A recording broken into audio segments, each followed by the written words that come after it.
பாவலர் எரிசின கொற்றவன் அவர்களின் கவிதை வடிவில் காமத்துப்பால்.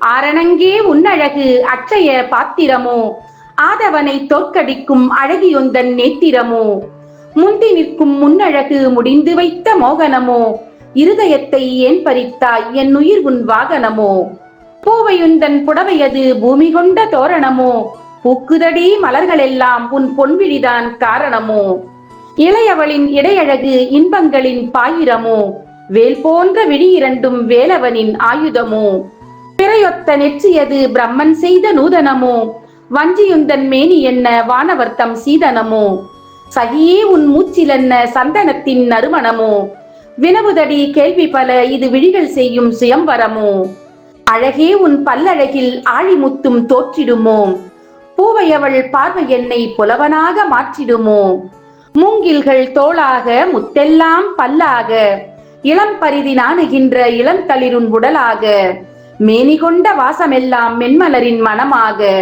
மையிட்ட கண்களவை மாமயிலோன் வேலாக, ஆக மொத்தம் உண்டு விட்டால் என் மனதில் தீயாக, அள்ளி என்னை குடித்திடடி நான் மாறுகின்றேன் நீராக. திருக்குறள். பால் காமத்துப்பால். இயல் களவியல்.